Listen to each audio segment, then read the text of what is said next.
윤석열 당선인은 오늘 오전 필립 르포르 주한 프랑스 대사를 접견합니다. 지난 24일 프랑스에서는 20년 만에 처음으로 연임에 성공한 마크롱 대통령에 대한 축하 인사를 전하고 또 한국과 프랑스 양국 간 경제 협력의 다각화 등 두 나라 간의 협력을 강화하기 위한 심도 깊은 대화를 나눌 예정입니다. 이어 윤석열 당선인은 국민통합위원회 주최로 문화예술체육계 인사들을 오찬 간담회에 초청해 함께 말씀을 나눌 예정이고요. 코로나로 힘든 시기에 국민들에게 희망을 주고 또 하나된 대한민국으로 뭉칠 수 있도록 각계에서 노력해 주신 우리 문화예술체육계 인사들의 노고에 깊은 감사의 인사를 나누는 자리가 될 것입니다. 오후에는 에드윈 플러 헤리티지 재단의 창립자를 접견합니다. 한미 간의 경제 안보 협력의 중요성에 대한 미국 조야의 인식을 높이기 위해서 세계적인 싱크탱크로 발전한 헤리티지 재단의 역할을 강조할 예정입니다. 이어서는 클라우드 슈밥 세계경제포럼 회장을 만납니다. 새롭게 출범하는 윤석열 정부가 디지털 경제 패권 국가를 만들겠다고 선언을 해온 만큼 4차 산업혁명 시대의 전환을 최초로 주장한 WEF의 깊은 관심과 협력을 당부하는 자리가 될 것입니다. 이상 오늘의 일정을 보고드렸습니다. 관련해서 혹은 현안 관련해 질문이 있으십니까? 네.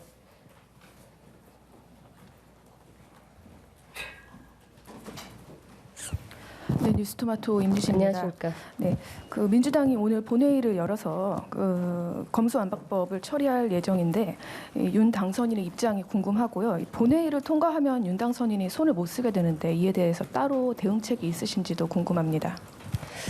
네, 아직 국회에서 본회의가 열릴지 결정이 안 난 것으로 확인했습니다. 논의 중이라고 하고요. 저희가 이제 당선인의 입장을 여의도 정치권의 문제와 계속 이제 결부해서 이야기하는 게 적절한가라는 생각이 있습니다. 여의도 정치권이 해야 할 몫이 있고 며칠 뒤면 이제 대통령으로 취임해야 하는 당선인이 말씀드려야 할 몫이 있기 때문에 계속해서 지켜보며 국민들의 말씀을 경청하겠다고 이제껏 말씀을 올려왔는데요.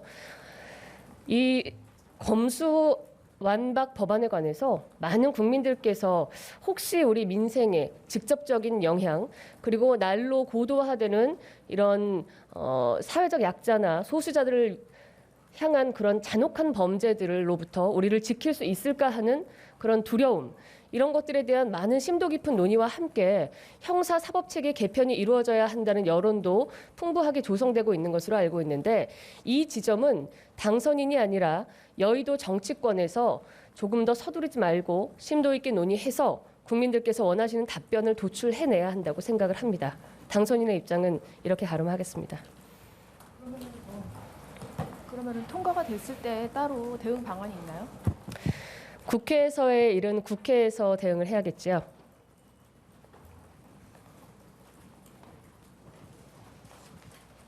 네, 이토데이 한영대 기자입니다. 네, 안녕하십니까. 네, 어제 문 대통령이 JTBC 이제 대담에서 용산 집무실 이전 관련해서 이제 본인이 이제 마땅치하게 생각한다, 공간이 의식을 지배한다는 논리에 대해서 이해를 하지 못한다는 그런 이유로 이제 비판을 했는데, 혹시 이에 대해서 윤 당선인의 입장은 어떤지 좀 궁금합니다.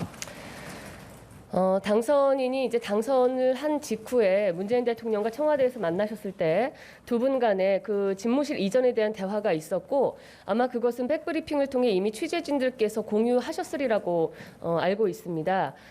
당시 문재인 대통령께서 집무실 이전에 관해서 광화문으로 가지 않은 것은 잘한 결정이라고 생각한다. 그 이외의 장소를 검토하는 것에 대해서는 언급하지 않겠다라는 취지로 말씀을 하셨던 것 같은데요. 문재인 대통령의 임기가 이제 채 보름도 남지 않았습니다.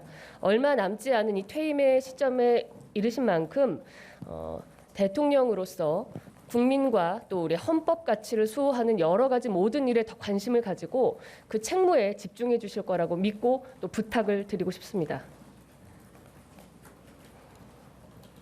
네.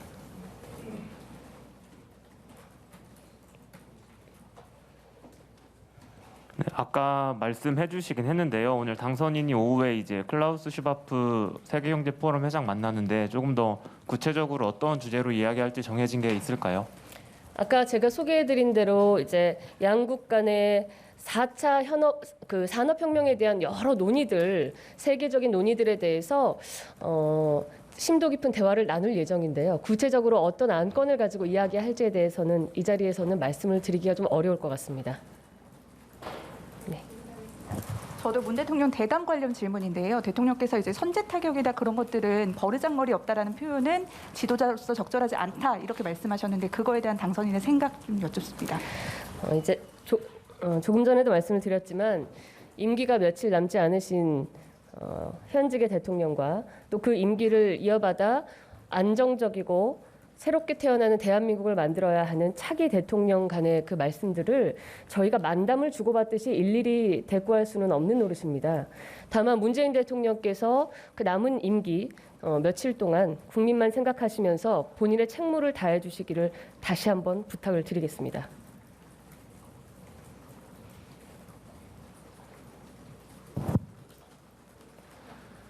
예, 저희 디지털 타임스 김세희 예, 기자인데요. 안녕하십니까. 네. 그 전에 이제 윤석열 당선인께서 이제 검수완박에 대해서 이제 헌법에 위배된다 이런 식으로 얘기를 하셨는데 그와 동시에 그 문재인 대통령에게 이제 거부권을 행사할 것을 뭐 요청할 거라는 그 뉘앙스로 좀 발언하신 적도 있단 말이에요. 그럼 그러니까 예를 들어서 이제 검수완박 이제 본회의장을 통과했을 때 직접 문 대통령께 요청을 드릴 것인지 그게 좀 궁금합니다. 당선인이 앞으로 어떻게 행하실지 계획을 저희가 말씀드리기는 어려운 입장이고요. 이미 여러 경로를 통해서 이제껏 가져온 그 생각에는 변함이 없음, 입장이 없음을 다시 한번 말씀드릴 수 있을 것 같습니다. 일간에 어제 그 모 언론사에서 써주신 기사가 사실이 아니다, 오보라고 저희가 저녁쯤에 이제 확인을 해드렸는데요.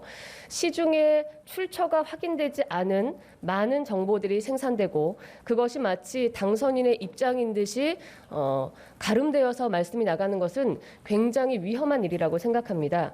저희가 기자분들께 확인된 정확한 정보를 제공해드리면 그것을 토대로 제대로 된 기사를 생산해 주시면 감사하겠다는 말씀 올리겠습니다.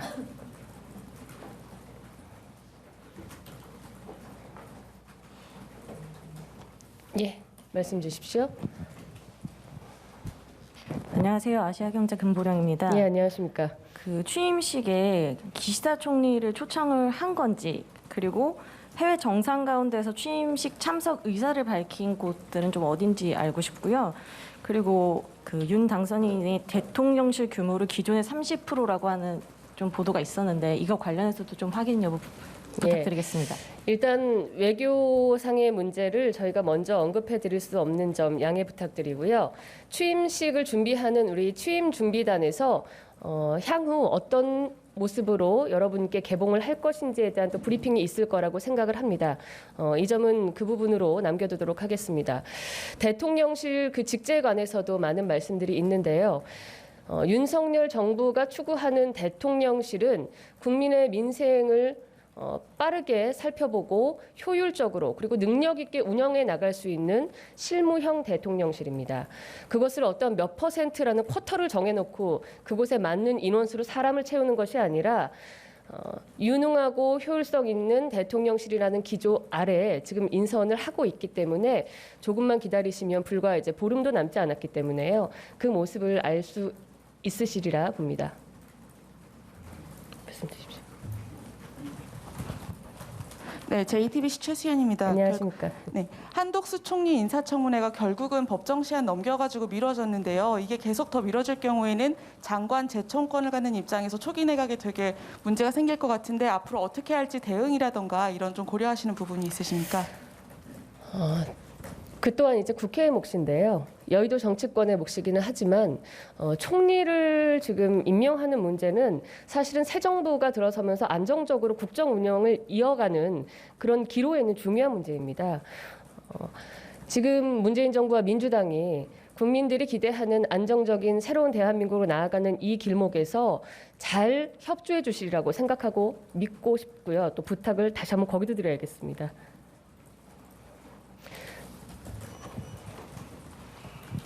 네, 디트뉴스 유재민 기자입니다. 예, 안녕하십니까. 그 최근에 이게 며칠 전에 엊그저께였죠. 그 대통령 그께서 이제 마지막으로 그 청와대 출입 기자들과 기자간담회를 하셨는데 그 자리에서 이제 어쩌면 준축한 출입을 하는 마지막 기자들일 수도 있다 이렇게 답변을 하셨어요. 곧 그 용산 집무실 이전을 좀 염두에 둔 발언으로 보이는데 새 정부에서 그 출입 기자단 운영 계획이라든가 이런 부분 좀 정해놓은 로드맵이 좀 있으신가 좀 여쭤보겠습니다. 예, 그 점은 저희가 계속해서 논의를 하고 있고 우리 기자 여러분들도 새로운 공간에서 보다 더 일을 잘 편안하게 하실 수 있는 환경을 조성하기 위해서 저희가 열심히 머리를 짜내고 있습니다. 염려하지 마시고요. 조만간에 그 집무실 이전에 관한 보고가 있을 때 확인하실 수 있을 것 같습니다.